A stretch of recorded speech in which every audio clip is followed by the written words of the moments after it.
자, 오늘 오후 예배 때 뭐가 있죠? 네, 순모임이 있습니다. 오늘은 순별로 모이기 때문에 가능하면 오후에 시간들을 개인적으로 가정적으로 만들지 마시고요. 우리 순원들과 더불어 함께 말씀도 나누고 기도하면서 성도의 행복한 공동체를 경험하는 그런 특별한 시간을 꼭 가질 수 있기를 바랍니다. 예, 다 계획들을 세워 놓으셨군요. 한 달에 한 번, 넷째 주에 여러분 이 시간들이 있으니까 여러분 꼭 시간을 내셔서 이 시간은 넷째 주 오후 예배 때는 내가 참석한다. 이렇게 마음을 딱 잡으시고 올 한 해를 또 보내시면 좋겠습니다. 왜 그렇게 해야 되느냐? 하나님께서 우리를 혼자 믿음 생활하는 것이 아니라 행복하게 함께 더불어 믿음 생활하도록 현음교회로 부르셨기 때문에 우리가 그렇게 모여서 이렇게 순모임도 하고 예배도 드리는 겁니다. 그리고 그렇게 하는 가장 큰 이유는 여러분이 잘 되라고 하는 겁니다. 여러분이 성숙하고 여러분이 온전한 사람이 되게 하기 위해서 하나님께서 모이기에 힘쓰라고 하셨고, 그래서 우리가 매주 모이기는 힘드니까 일단은 한 달에 한 번 넷째 주에 모이는 걸로. 그래서 세상 사람들처럼 먹고 마시면서 세상 이야기 하는 것이 아니라 하나님의 말씀을 나누고 나는 어떻게 살았는지, 어떻게 살 것인지 또 결단하고 서로 기도하면서 힘을 북돋워주고, 그래서 그 순모임을 통해서 여러분이 한 걸음 한 걸음 더 성숙해지기 바라기 때문에 그 모임을 하는 겁니다. 여러분 그 모임을 통해서 여러분의 영혼이 부여해지고 여러분의 마음이 따뜻해지고 행복해지는 역사가 일어나기를 주님의 이름으로 축원을 드립니다.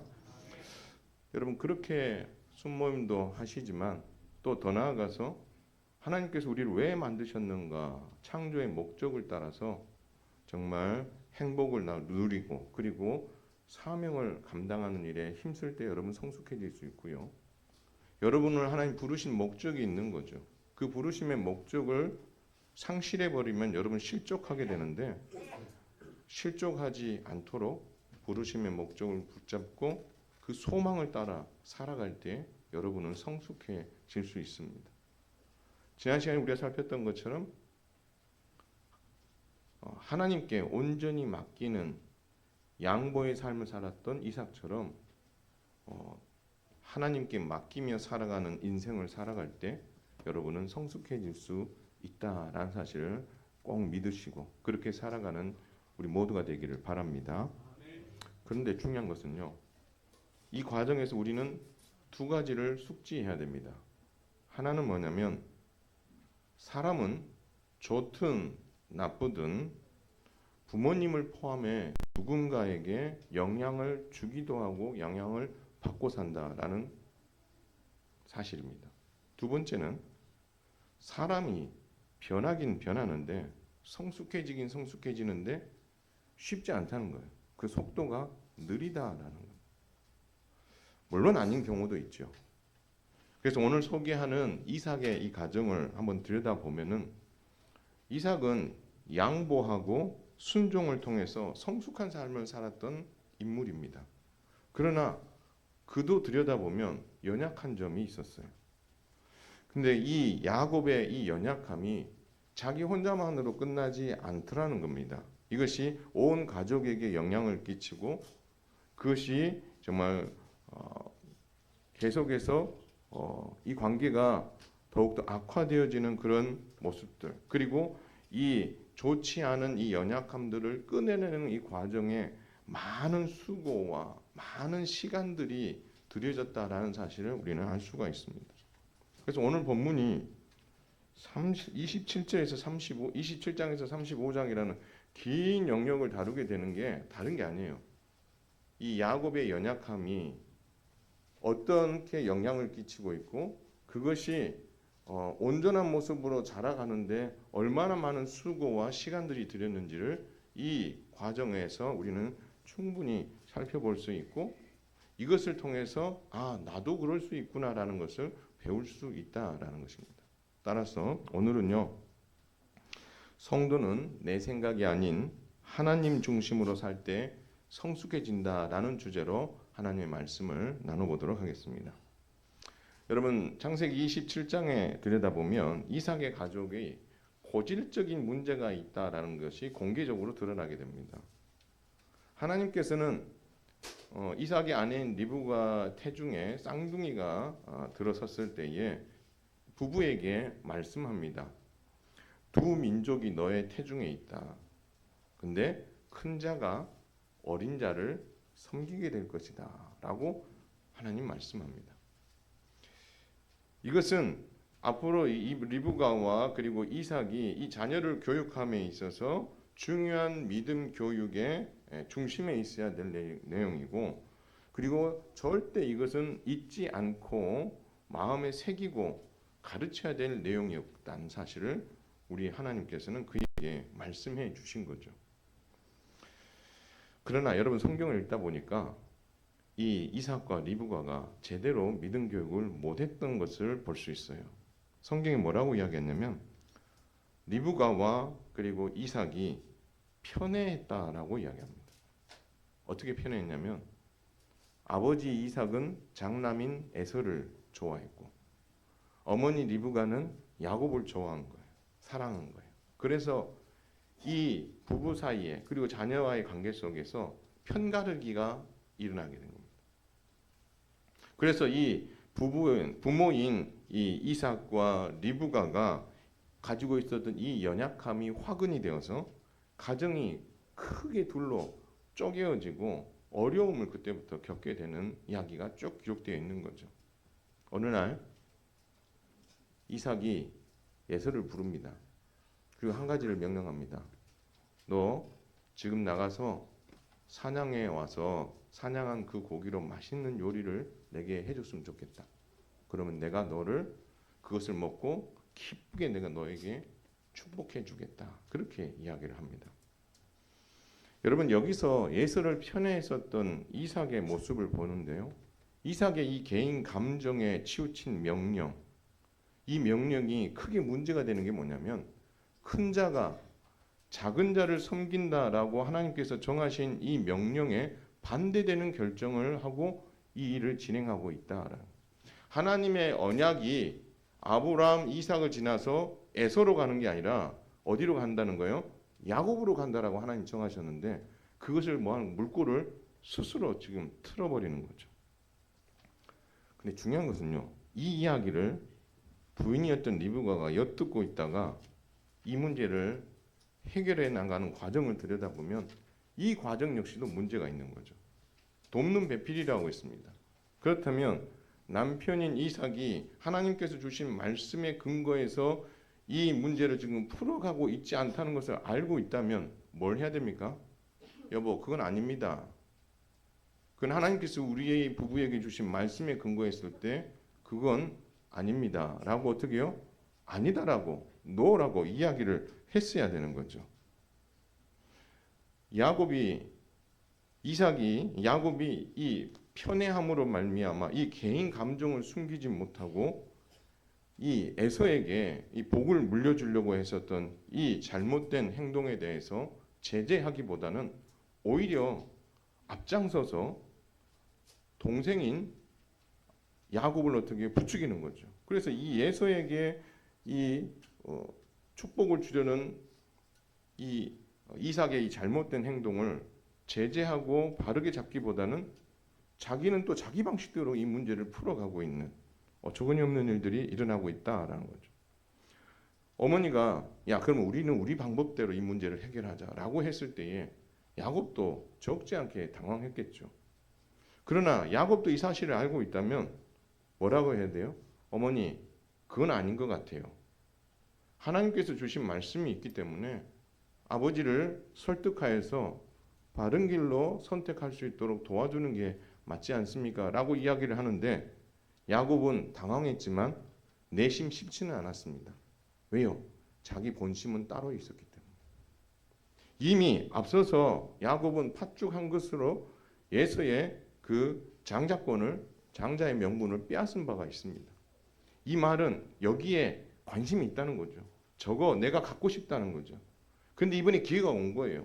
근데 자칫하면 그 기회가 자기에게 위기가 될 수 있기 때문에 당황하고 부담스러웠는데 어머니의 강력한 이 권유로 못 이기는 척하고 거기에 동참하게 되는 거죠. 결국 리브가와 이 야곱의 이 그 계획을 몰랐던 이삭이 결국 어떻게 해서든지 야곱에게 축복을 하고 결국 이 문제가 해결되는 것처럼 보입니다. 그래서 야곱은 자기가 원했던 이 장자의 축복까지 다 빼앗은 거죠. 근데도 불구하고 뭔가 뒤끝이 깔끔하지 않은 불편함이 있는 거죠. 결국 여러분 이삭과 리브가가 개인의 감정, 편애라는 이 감정을 억누르지 못하고 더 나아가서 야곱은 자기 욕심이라는 것을 억누르지 못하고 하나님의 말씀을 버림으로 말미암아 이 미성숙한 모습 때문에 이 네 명의 가족은 이후로 30년 동안 함께 식탁에 앉아서 식사를 할 수 없는 그런 말만 가족이지 가족이 아닌 그런 모습으로 그 시간들을 보내게 되었다라는 것입니다. 사랑하는 성도 여러분, 여러분은 부모로서 가정을 어떤 마음과 믿음으로 세워가고 계십니까? 여러분이 이제까지 나름의 교육 철학을 가지고 믿음 교육을 해온 것에 대해서 존중합니다. 여러분들도 하나님 안에서 받은 은혜가 있고 또 영적인 체험들이 있고 감정들이 있고 또 세상에서 충분히 교육받을 만큼의 받았던 그 모든 것들이 여러분 안에 축적되어 있기 때문에 나름 부모로서 자녀를 어떻게 교육해야 될지에 대한 기준들이 다들 있을 것입니다. 이것들이 쌓여서 또 믿음이 되고 이것들이 쌓여서 철학이 되어서 여러분들이 여러분 자녀들에게 믿음 교육을 이렇게 시켜야 되겠다라는 기준이 생긴 거죠. 그래서 여러분의 가정 안에는 가풍이라는 게 있는 거죠. 나름대로 어떤 가정에 느껴지는 분위기, 그러면서도 신앙의 색깔이 묻어나는 거죠. 근데 그 신앙의 색깔은 전적으로 누구의 영향 아래 있냐면 부모의 영향 아래 있는 거죠. 그래서 이 부모가 어떻게 해요? 이 믿음 교육을 어떻게 시키느냐에 따라서 이 가정의 분위기가 달라지는 거죠. 그러나 사랑하는 성도 여러분, 한번 생각해 봤으면 좋겠어요. 여러분이 지금까지 잘 해왔었던 믿음 교육과 나름의 교육의 철학들 존중하지만 과연 내가 이 자녀들을 말씀 안에서 믿음 안에서 하나님의 기준 안에서 하나님 중심적으로 내가 잘 신앙 교육을 시키고 있는지 돌아볼 필요가 있다라는 것입니다. 여러분, 자녀를 세상의 방식으로 훈계하게 되면 좋은 점도 있지만 그것이 자칫 잘못하게 되면 아이들에게 큰 또 어려움과 상처로 남을 수 있습니다. 그러나 우리의 자녀들을 말씀으로 잘 양육하게 되면 바르게 훈계하게 되면 상처 대신에 위로를 얻고 순종의 자리로 나아갈 수 있게 만들어주는 거예요.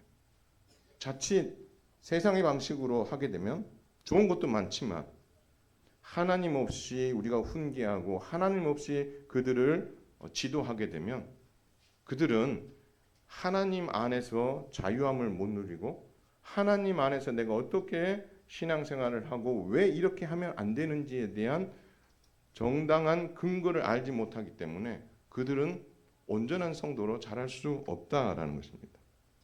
더 중요한 것은 여러분 가정 안에서 이 믿음의 교육을 잘 시켜야 되고 성경적인 가르침 안에서 이 가정을 이끌어 가야 되는 가장 큰 이유가 뭔지 아십니까?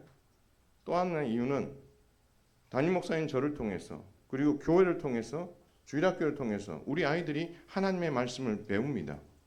잘 배우고 나서 여러분 집에 딱 돌아갔다가 오면 다시 어디로 돌아와요? 원점으로 돌아와요. 왜요? 6일 동안 있는 그 가풍 안에서 그 가풍이 다 맞는 건 아니니까 하나님의 말씀으로 교육되어져도 가정에 돌아가면 그 가정이 가지고 있는 영적인 분위기, 영적인 믿음 교육에 대한 나름의 기준들, 이 기준들과 충돌하게 되는데 그 충돌 앞에서 교회에서 배운 것보다 부모에게 영향을 받게 됨으로 말미암아 교회에서 아주 잘 성경을 가르치고 믿음 안에서 교육을 해도 이게 가정에 돌아갔다가 오게 되면 원점이 되는 경우가 많더라라는 거죠. 여러분의 교육이 100% 문제 있다는 걸 말하는 게 아니에요. 그런 경향들이 눈에 보이더라라는 겁니다. 조심하자라는 겁니다. 따라서 교회도 마찬가지예요. 여러분이 우리 현흥교회를 어떤 마음으로 섬기느냐, 어떤 믿음을 가지고 있느냐, 어떤 기준으로 이 교회를 내가 섬길 것인가, 이 마음 또한 중요하다라는 거죠. 내 감정에 따라 내가 되게 오늘은 기분 좋고 내가 요즘 들어 하는 일이 잘 되고 뭐 감정선이 상당히 높이까지 올라와 있으면 앞서서 막 충성하고, 그러나 내 감정선이 바닥으로 내려와 있고 힘들고 어려우면 또 힘들고 어려운 그대로 어떻게 해요? 그 감정선이 드러남고 섬김으로 말미암아 이 내 감정 때문에 하나님 앞에 나와서 예배하고 신앙생활하는 그 신앙생활의 어떤 큰 그래프가 안정적으로 이렇게 흘러가는 것이 아니라 어떻게 되는 거예요? 롤러코스터를 타듯이 오르락 내리락 하는 그런 경우가 많다라는 것입니다. 성도들 사이에 감정도 마찬가지예요.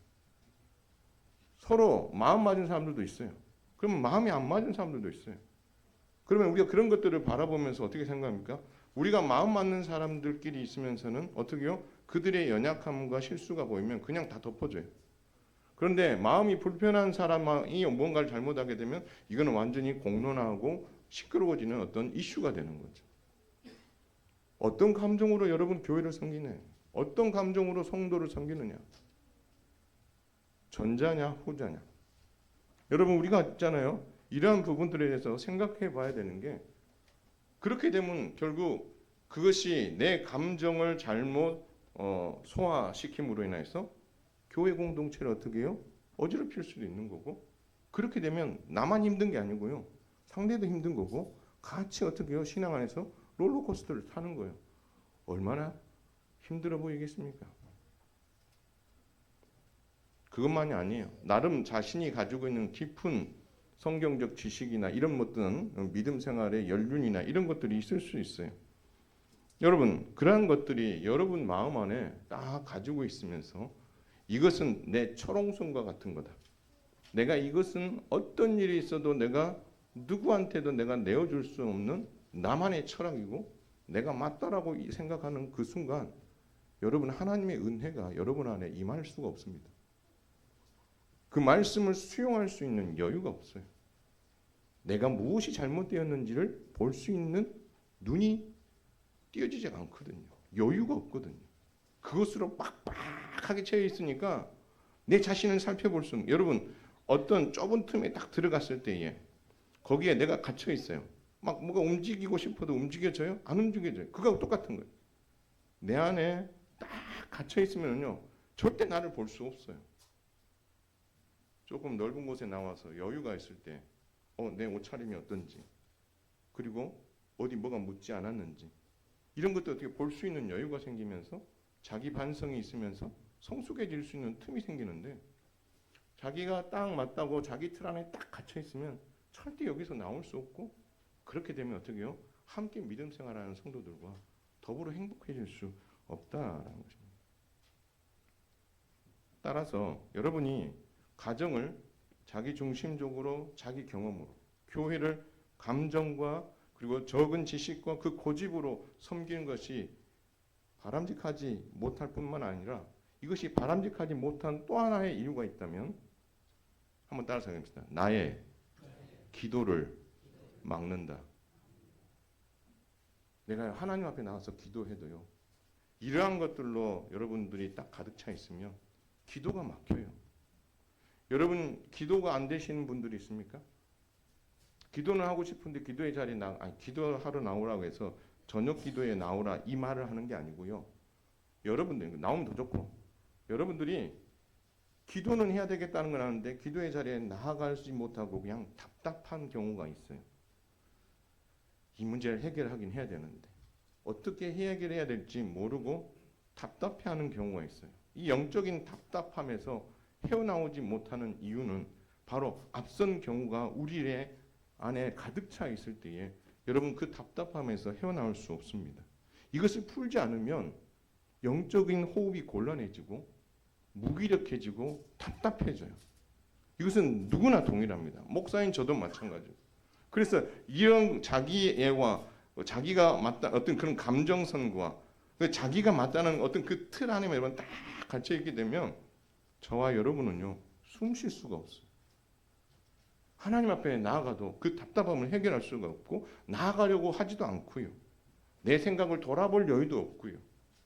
그렇게 되면 결국 힘들고 고통스러운 건 누구냐면 내 자신인 거죠. 따라서 사랑하는 성도 여러분, 여러분 자신이 믿음으로 가정을 세우고 교회를 믿음으로 잘 섬기려면 여러분의 가지고 있는 감정선을 잘 조절하셔야 돼요. 잘못된 경험치들, 잘못된 감정으로 여러분들 마음에 가득 채우고 있습니까?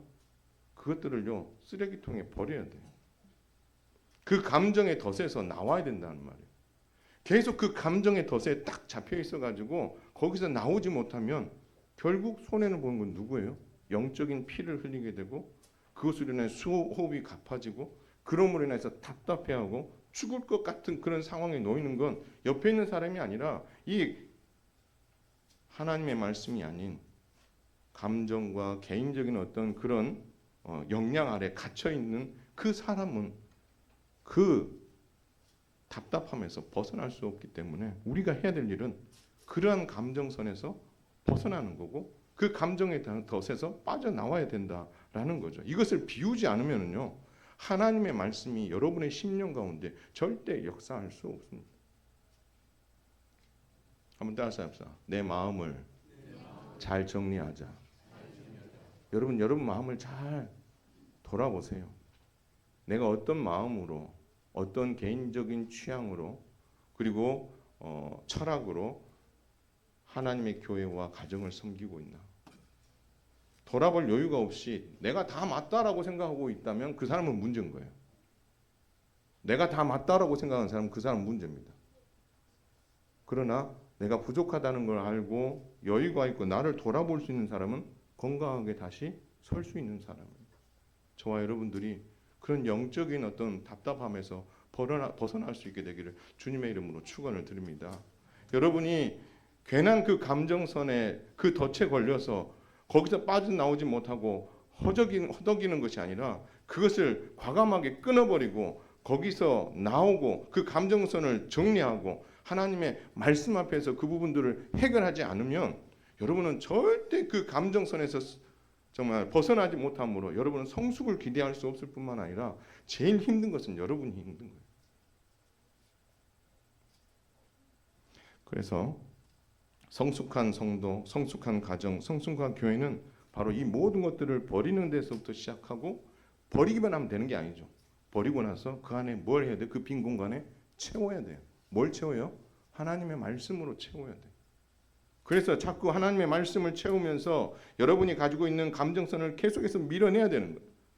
거기서 빠져나오도록 그것을 계속 밀어내고 하나님의 말씀으로 더욱더 채우고 또 그렇게 하면서 하나님 앞에 나와 기도하고 그러면서 여러분은 어떻게 해요? 이제까지 가지고 있었던 아픔과 그 감정선들을 이 말씀으로 치유받으면서 여러분이 건강해져야죠. 여러분이 건강해지면 여러분이 행복해질 수밖에 없어요. 근데 그러한 일들을 하지 아니하고 방관하고 우리 교회는 이런가 보다 라고만 생각하고 있다면 여러분 아무런 성숙과 성장은 기대할 수 없는 거죠. 그러나 여러분은 할 수 있어요.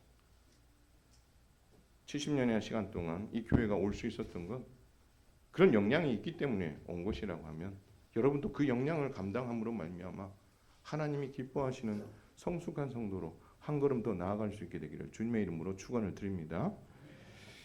자, 근데 중요한 게 하나 있어요. 여러분의 이 연약함이 영적 무질서와 이 답답함이 여러분 개인으로만 끝난다면 제가 애써 더 크게 외칠 이유가 없죠. 그러나 이 영향이 가족과 교회 공동체 전체에게 끼쳐진다라고 성경은 말씀하고 있습니다. 여러분 야곱의 이 연약함은요 가족 모두에게 나쁜 영향을 끼칩니다. 그리고 이것을 바로잡고 온전한 가족으로 되기까지 정말 오랜 시간이 걸렸어요. 몇 년 걸렸어요? 30년 걸렸어요. 여러분 야곱이 형 에서를 피해서 하란으로 도망갈 때 하나님께서 베델에서 만나 주시면서 두 가지를 약속합니다. 하나는 뭐냐면 내가 너와 함께 있어 내가 너에게 허락한 모든 것을 이룰 때까지 내가 너와 함께 하리라 하는 이 약속을 해 주십니다.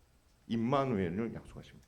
두 번째는 뭐냐면 내가 너를 반드시 이끌어 약속의 땅 이 땅으로 돌아오게 해 주겠다 하는 이 두 가지 약속을 주시거든요. 그리고 나서 외삼촌 라반의 집에 가서 20년 동안 생활합니다. 무척 힘들게 생활합니다. 자기가 아버지를 속이고 형을 속였던 대로 라반에게 수차례 속임을 당하면서 힘겨운 20년을 살다가 결국 4명의 아내와 11명의 아들을 데리고 도망치듯이 이제 하란을 떠나게 됩니다. 여러분 힘들었던 20년의 시간을 보내고 하란을 떠났지만 야곱의 마음 한켠에 늘 어떻게 해요? 풀어야 될 숙제로 남아있는 과제가 하나 있습니다. 그게 뭘까요? 누구에 대한 감정이에요? 형 에서에 대한 감정. 이걸 풀어야 되는 거죠. 왜요? 자기가 저질러 놨잖아. 형의 장자권, 장자의 명분, 그 축복까지도 다 빼앗아 갔잖아. 그것으로 인해서 제일 고통스러워하는 사람 중에 한 명이 누구예요? 당사자인 예서죠. 근데 그 예서를 만나야 된다고 생각하니 이 야곱이 얼마나 힘들었겠어요. 근데요, 이 야곱이 형 에서를 만나는 일을 준비하는 과정을 보면 참 가관입니다. 왜냐하면 아버지 이삭이 했었던 것과 유사한 방법을 씁니다. 자기 아버지가 자기 감정에 의해서 자기 방식으로 그 문제를 풀어가려고 했던 것처럼 야곱도 자기 방식으로 그 문제를 풀어가려고 하는 거예요. 근데 그 방법이 어떻게 결국 가족 공동체를 더욱더 어렵게 만들어요. 여러분 첫 번째 화해하려고 준비하는 과정을 보여줬던 게 뭐냐면 형 에서에게 먼저 사자를 보내서 야곱의 근황을 알리고 먼저 살피는 거죠. 에서가 지금 어떤 상황에 놓여 있는가? 우리가 뭘 준비해야 되지? 뭐 이런 것들을 어떻게 해요? 염탐하듯이 사자를 보냅니다. 두 번째는 뭘 하냐면요. 이거 진짜 하면 안 되는데 이걸 해요. 야곱은 자기가 살아남으려고 가족을 방패 삼습니다. 이건 정말 해서는 안 되는 일인데. 여러분 본문에 보니까 뭐라고 되냐면 야곱은 일행들을 자기가 함께 왔던 가족들과 그 모든 일행들 그리고 양떼와 소떼와 낙타떼를 다 떼를 이렇게 둘로 나눕니다.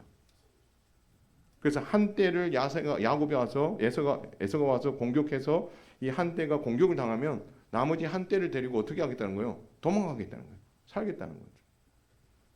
그럴 수 있어요. 근데 그 다음에 한 행동이 더 충격적이에요. 자, 에서가 저기서 옵니다. 그런데 온 가족이 야곱을 중심으로 다 서가지고 에서를 맞이하는 게 아니었어요. 맨 앞에 누구를 놔두냐면 자기의 그 아내 중에 여종 출신이 있어요. 그렇죠? 여종 출신의 거기서 태어난 아들이 있단 말이에요. 그 아들을 맨 앞에 세운 거예요. 그리고 그 다음에 누구를 세웠냐면 레아와 그 아들들을 어떻게요? 그 다음에 세운 거예요. 그 다음에 누구 세웠을까요? 자기가 제일 사랑하는 라헬과 라헬을 옆에 세우는 거죠. 그리고 요셉을 세우고 라헬이 요셉을 낳았으니까. 그러니까 한번 보세요. 여종과 아들들을 맨 선봉에 두고 레아와 그 아들들을 그 다음에 두고 맨 마지막에 자신과 그리고 라헬과 그리고 요셉을 딱 둔 거예요. 이게 뭐죠? 에서가 앞에 치고 나면 두 번째가 또 그 방어선에서 막아주고 그때 나는 뭐 하겠다는 거예요? 라헬과 요셉 데리고 뭐 하겠다는 거예요? 도망가겠다는. 너무나 있잖아요. 어처구니 없는 일들을 이렇게 버려놓은 거죠. 자기 방식대로. 아니 지금까지 자기가 살아왔던 방식대로 어떻게 해서든 내가 살아남아야 되기 때문에 이러한 방식을 쓰게 되는 거죠. 근데요 이게 왜 문제가 되냐면 이거를요 여러분 누가 다 경험하고 있어요? 자녀들이 다 경험하고 있거든요. 그거 모르겠어요? 야 저거 아버지가 자기 살려고 이렇게 하는구나. 다 알죠. 그러니 요셉과의 관계가 틀어질 수밖에 없는 이유가 뭐가 있었겠어요? 그러한 편애가 여기서도 목숨이 왔다 갔다 하는 상황에도 이렇게 진배치를 해놨으니 아이들 마음에 이게 상처가 됐겠어요? 안 됐겠어요? 상처가 되죠. 요셉을 좋아할 수가 없는 구조예요. 더 나아가서 이 12명의 나중에 자녀들이 하나가 될 수 있는 그런 구조를 야곱이 만들어주지 않았죠. 그렇게 뭔가 이렇게 12명의 자식들이 하나 되지 못하게 된 가장 큰 원인은 누구냐면 아버지 야곱이에요. 그리고 그 위로 올라가면 누가 있어요? 할아버지 이삭이 있는 거죠. 그러니까 이삭이 한 행동을 야곱이 그대로 하는 거예요. 그런데 그 상처는 누가 받아요? 그 가족 공동체 전체가 상처를 받는 거죠. 이게 누구 방법이에요? 야곱의 방법이에요. 그래서 그날 밤에 하나님께서 야곱을 찾아갑니다. 그래서 천사와 뭐 하죠? 씨름하죠. 근데 성경 그걸 뭐라고 이야기해서 기도라고 했어요. 하나님 앞에 기도해요. 그래서 그 문제를 해결받습니다. 그랬더니 다음날 자기가 생각했었던 그 모든 것들이 다 무너지고 예서가 어떻게 달려오죠? 야곱을 끌어안고 울면서 기쁘게 환대해주는, 상상하지 못했던 일들이 기적이 일어나는 거죠. 자기 방식대로 했는데 자기 방식이 아니라 하나님의 방식으로 이 문제를 풀어가니 이 문제가 너무 깔끔하게 풀어진 거예요. 여러분 여기서 이 정도 됐으면 야곱이 뭘 해야겠어요? 내가 하나님 중심으로 살아야 되겠구나 생각을 하는 게 맞는데, 여러분 여기서 멈추지 않습니다. 야곱이 형과 화해한 이후에 또 한 가지 이상한 결정을 합니다. 여러분 지금 야곱은 어디로 내려가야 돼요? 하나님께서 창세기 31장에 보면 내 조상의 땅 내 족속에게로 돌아가라고 말씀합니다. 또 나는 베델의 하나님이라 내가 거기서 기둥에 기름을 붓고 거기서 내게 서원하였으니 지금 일어나 이곳을 떠나서 내 출생지로 돌아가라라고 말씀. 그럼 어디로 지금 내려가야 돼요? 베델로 내려가야 돼요. 그러면 형과의 화해가 딱 끝나고 났으면 바로 어디로 내려가면 되는 거예요? 베델로 내려가서 하나님 앞에 제사 드리고 과거에 20년 전에 하나님께서 약속해 주셨던 그 약속의 하나님을 찬송하고 예배를 드려야 되는 게 지금 이 야곱이 해야 될 일인데, 야곱이 뭘 하냐면요, 숫곳이라는 곳에 집을 짓고 살다가 거기서 세겜이라는 성으로 다시 이주해서 거기서 거주하게 되는, 그냥 거기서 아이가 눌러 사는 거죠. 몇 년 동안? 10년 동안. 그러니까 하란에서 20년, 그리고 형과 화해한 이후에 10년을 숫곳을 지나서 세겜 땅에서 10년의 세월을 보내는 거예요. 이것을 지켜보고 있던 하나님 얼마나 마음이 아프셨겠어요. 근데요, 이 10년 끝에 문제가 하나 생깁니다. 야곱에게 어려움이 찾아와요. 자기의 하나밖에 없는 딸 디나가 세겜이라는 사람에게 몹쓸 짓을 당합니다. 야곱이 얼마나 마음이 아팠겠어요. 그런데 중요한 게 하나 있어요. 그럼 이 문제를 어떻게 푸느냐? 보고 배운 것이 도둑질이라고. 이 야곱의 아들 중에 시므온과 레위가 이 문제를 자기 아버지가 했던 방식, 자기 할아버지인 이삭이 했던 방식으로 자기 방식대로 하는 거예요. 자기 방식대로. 할아버지가 자기 방식대로 그 문제를 풀더니, 아버지가 자기 방식대로 풀더니, 시므온과 레위가 자기 방식대로 그 문제를 풀어가요. 하나님께서 은혜의 선물로 주신 할례를 이용해서 이 세겜 사람들을 어떻게 합니까? 도륙하죠. 노략질하고 약탈해 갑니다. 다 죽여버립니다. 그러니 여러분 이 이야기를 듣던 야곱이 얼마나 두려워 떨었겠어요. 하나님께서 찾아오십니다. 야, 야곱아, 어디로 가자고?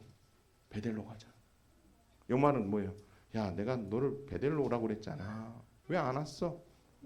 결국 여러분 세겜에서 있었던 그 모든 것들을 다 정리하고, 우상 숭배랑 그 모든 것들을 다 정리하고 베델로 올라가서 하나님을 예배합니다. 그가 자기 중심적인 삶을 버리고 하나님의 말씀에 순종하는 그 중심의 삶을 살았을 때에 미성 속에 있었던 그 모습이 달라지고 은혜를 경험하고 한층 더 성숙해지는 모습을 보여주었다라는 것입니다. 요지는 뭡니까? 야곱의 그 자기 중심적인 방법, 자기 방식대로 살아고 결정했었던 그 모든 그 영향이 누구에게 다 간다는 거예요? 자녀에게 고스란히 다 간다라는. 사랑하는 성도 여러분, 여러분은 지금 어떤 형편에 놓여 있습니까? 자녀의 문제로 힘든 가정도 있을 수 있고, 물질적인 문제로 힘든 가정도 있을 거고, 영적으로 뭔가 공급되지 못하고 막막해서 힘들어하시는 이들도 있고, 뭔가 아무것도 하기 싫고 막 무기력하고 그러한 이들도 있을 수 있겠죠. 또 다른 면에 봤을 때 야곱이나 이삭이나 야곱이나 시므온이나 레위처럼 감정으로 자신이 살아왔던 그런 삶의 방식으로 계속 살아가기 위해서 몸부림치며 수고하고 있는 이들도 있을 것입니다. 여러분, 지금 여러분들이 좀 한번 해봤으면 좋겠는 게 그 모든 지금 달려오고 있는 것들에서 좀 멈추셨으면 좋겠어요. 그리고 여러분 한번 돌아보셨으면 좋겠어요. 돌아보셔서 내가 지금 살아가고 있는 삶의 방식이 이삭이나 야곱이나 시므온이나 레위가 했었던 방식처럼 내 방식대로 내가 살아왔던 삶의 어떤 방식과 거기에서 얻어진 노하우를 가지고 내가 지금 살아가고 있는지, 아니면 하나님의 말씀의 중심에 두고 내가 살아가고 있는지 한번 진단해 보자라는 것입니다. 사람을 찾아가서 이 문제를 이렇게 해보고 저렇게 해보고 해결해 보려고 사람 찾아가는 것이 아니라 하나님을 찾아가서 하나님께 묻고 하나님의 말씀 앞에 서고 하나님의 지혜를 구하는 그 수고와 함께 여러분이 이 지금 처해 있는 상황들을 여러분의 방식이 아니라 하나님의 방식으로 그것을 풀어가려고 애써야 되지 않겠습니까? 지금까지 그 부분에 대해서 별 중요하게 생각하지 않았다면 지금 이 시간에 여러분 한번 그 자리에서 딱 멈추시고 여러분의 신앙생활을 한번 돌아보시라는 거예요. 돌아보세요. 그리고 내가 최근에 믿음 안에서 결정했던 것들이 뭘까?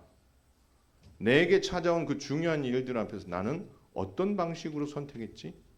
내가 이제까지 살아왔던 내 삶의 방식으로 선택했는지, 아니면 하나님께서 바라시는 방법으로 그것을 선택했는지, 나는 어떻게 선택해야 될지 몰라서 그냥 내가 했던 방식으로 살아왔다면 여러분 그것을 진단을 하시고 그럼 내가 어떻게 해야 될까를 한번 생각해 보시라는 거죠. 다른 분들 찾아다니시기보다 차라리 저를 찾아오세요. 제가 점쟁이는 아니지만 제가 하나님의 말씀으로 여러분을 뭐 할 수 있어요? 권면해 줄 수 있어요. 하나님 중심으로 살아간다는 게 무엇인가 안내해 줄 수 있어요.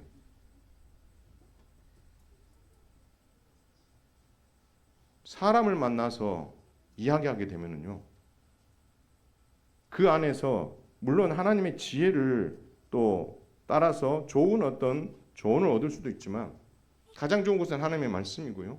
그래도 내가 모르겠다 싶으면 저를 찾아오세요. 제가 하나님의 말씀으로 여러분들이 이렇게 살기를 바랍니다, 이렇게 사세요라고 진단하기보다 하나님께서 이렇게 살기를 바라신다, 방향성과 성경적 교훈을 여러분에게 제시해 드릴 수 있어요. 선택은 누가 하는 거예요? 여러분이 하셔야 돼요. 도와드리겠습니다. 그리고 여러분이 진짜 해야 될 게 뭐예요? 이제는 누군가를 찾아가지 아니하고 스스로 그 문제를 해결할 수 있도록 여러분의 내면을 키우셔야 돼요. 그게 성장이고 이게 성숙이에요. 여러분의 내면에 자꾸 하나님의 말씀을 채우는 거예요. 그리고 어떻게 해요? 아까도 말씀드렸던 것처럼 세상적인 생각이나 이런 것들을 계속해서 밀어내는 거죠. 아, 이거 보면 손해볼 것 같은데, 성경적으로 하게 되면 손해볼 것 같은데, 하나님께서 말씀하시니 순종하는 그러한 자리까지 나아가기 위해서 여러분의 심령 안에 하나님의 말씀을 자꾸 채우는 일들을 스스로 하셔야 돼요. 그 스스로 서야죠. 늘 누군가의 도움을 받으며 살 수는 없지 않습니까? 여러분의 자녀들이 어려운 일들만 있으면 쭉 쫓아와가지고 아빠 이거 어려워요, 저거 뭘 이야기하는 거 좋죠. 근데 50, 60이 다 돼가지고도 그렇게 만약 한다면 여러분 부모들이 어떻게 얼마나 힘들겠어요, 그렇죠? 스스로가 그 일을 할 수 있을 만큼의 영적인 실력과 그리고 영적인 탄탄함을 여러분들이 갖춰가야 되는 수고를 해야 된다라는 것입니다. 강한 독수리처럼 날아오르기 위해서 훈련하셔야죠. 기도의 자리에서 씨름하시고 말씀 앞에서 몸부림치시고 하나님 내 상황이 이렇습니다. 하나님 앞에 어떻게요? 내놓고 공개하시고 여러분의 형편을 주님은 다 아시지만 그 다 내려놓으라고 하셨으니 내놓으시면서 하나님 날 좀 도와주세요. 내가 옛 습관을 버리고 내 방식으로 살아왔던 것들을 끊어버리고 내가 하나님 방식으로 한번 살아보고 싶습니다. 손해가 될 수 있어도 내가 그 일을 한번 따라가 볼 테니 하나님 나와 함께 해주셔서 내가 하나님 때문에 행복하고 나 때문에 하나님이 행복한 그런 어떤 신앙생활 하고 싶습니다. 성령님 도와주십시오. 여러분 그렇게 하나님을 의지하고 나아가는 수고를 여러분이 하셔야 되는 거죠. 방향을 제시하고 여러분이 그 길을 갈 수 있도록 도움을 줄 수 있지만 결단을 하고 그 길을 가는 것은 여러분이 해야 되는 거죠. 여러분이 여러분의 생각이 맞다라고 가두던 그 틀 안에서 빠져나오지 못하고 있을 때에 하나님의 말씀을 통해서 거기서 빠져나오십시오라고 선포되면 그것은 나하고 상관없다라고 생각하는 것이 아니라 그러면 나는 어떤가를 다시 한번 돌아보기 위해서 겸허하게 말씀 앞에 서는 수고를 하고 정말 고통스럽죠. 내 생각을 깨트리고 버린다는 게 얼마나 힘들어요. 그러나 그것을 아픔, 그 고통을 겪지 않으면 성숙은 없거든요.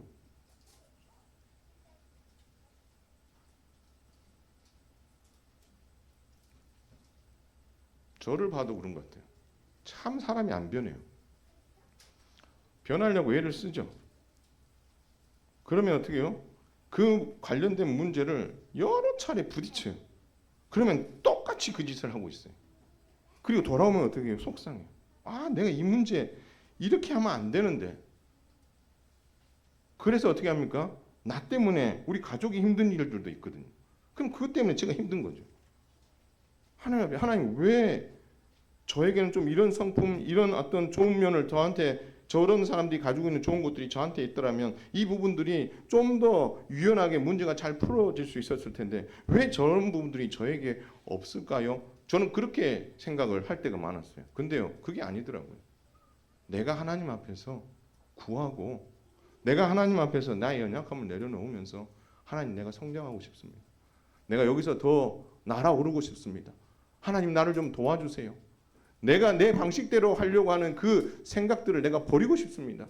하나님 나를 도와주시옵소서. 몸부림치고 기도하고 인식하며 살아갈 때에 조금씩 변하더라라는 것입니다. 여러분 야곱이 여기까지 오는데 30년이라는 시간이 걸린 거예요. 이 가족은 30년 동안 서로 밥상 위에 앉아서 한 번도 식사를 같이 못 해본 그런 상황이 오게 된 거죠. 그렇다고 봤을 때 저와 여러분이 겸손하게 하나님의 말씀 앞에 서고 하나님의 말씀에 좀 목말라 하고 하나님의 교훈을 따르겠다는 어떤 강력한 의지와 함께 성령님의 도우심을 구하면서 그 문제를 해법을 찾아가는 게 맞지 않겠어요? 하나님께서 여러분의 갈급함을 해결해 주시고 믿음으로 설 수 있도록 반드시 도와주십니다. 여러분이 아무 일도 안 하잖아요. 그러면 따라서 해보겠습니다. 아무 일도 안 일어난다. 여러분이 아무것도 안 하고 있으면 아무 일도 안 일어나요. 그러나 여러분이 여러분의 자신을 돌아보려고 말씀 앞에 서고 하나님의 지혜를 구하고 하나님 앞에 통회하는 심령으로 눈물로 기도하고 여러분의 자신을 어떻게 해요? 하나님 앞에 다 드러내면서 하나님 나의 이 모습이 이렇게 추하고 연약합니다. 하나님 날 좀 도와주세요. 하나님 내가 여기에 갇혀 있습니다. 여기서 좀 빠져나오게 해주세요. 이것조차도 생각하지 못하는 사람들도 있었죠. 그러나 오늘 주님의 말씀을 들으면서 만약 여러분이 이 틀 속에 갇혀 있다면 제발 그 틀에서 좀 나왔으면 좋겠고 여러분이 어떠한 그 덫에 지금 딱 갇혀서 정말 발목이 잡혀 있어서 나오지 못한다면 하나님 내가 이 덫을 끊어버리고 싶습니다. 도와주십시오. 그래서 그 덫을 끊어버리고 나와서 여러분 안에 자유가 일어나고 하나님 때문에 행복하고 내가 내 방식대로 살 때 있었던 두려움과 답답함과 그 무거운 짐이 싹 사라지고 예수 안에 있을 때에 행복하고 은혜가 충만하고 놀라운 것으로 채워주시는 그 기적을 내가 경험하고 싶다는 그런 결단과 함께 하나님 앞에 나아가는 수고가 있을 때 여러분의 성숙은 이제 한 걸음 한 걸음 앞으로 더 나아갈 수 있게 된다라는 사실입니다. 여러분 한번 힘써봤으면 좋겠어요. 여러분 하실 수 있어야 돼요. 그리고 여러분 그리고 하실 수 있는 게 아니라 그리고 그렇게 해야 합니다. 제 말이 아니고 하나님께서 그렇게 하시기를 기뻐하시기 때문에. 만약 그렇게 안 하고 싶으면 여러분 그냥 혼자 신앙생활 하시면 돼요. 그러나 그건 하나님이 더 아파하시는 거예요. 제발 동굴로 들어가지 마시고요. 동굴에서 나오셔서 정말 함께 더불어 이 부분들을 하나님 앞에서 씨름하고 하나님의 방법으로 그 문제를 접근함으로 말미암아 넉넉히 성숙해지고 그 성숙함으로 여러분이 행복하고 그 여러분이 행복한 그 행복이 우리의 자녀들도 보는 거죠. 우리 엄마 아빠가 달라졌네. 우리 엄마 아빠가 옛날같이 일 처리를 안 하네. 하나님 앞에 기도하시는데 하나님의 말씀을 읽고 믿음으로 살려고 하는 모습이 보이네. 그러면요, 여러분 자녀들이 여러분을 존중하게 돼 있습니다. 그럼 여러분의 자녀도 변하게 돼 있어요. 이런 놀라운 기적이 일어날 때 교회도 그 영향이 오는 거죠. 함께 정말 이 헌신에 여러분이 함께함으로 말미암아 더불어 하나님께서 바라시는 그런 건강한 성도가 될 뿐만 아니라 건강한 가정 그리고 성숙한 교회를 만드는 일에 우리 모두가 다 같이 힘쓸 수 있게 되기를 주님의 이름으로 축원을 드립니다. 찬송하겠습니다.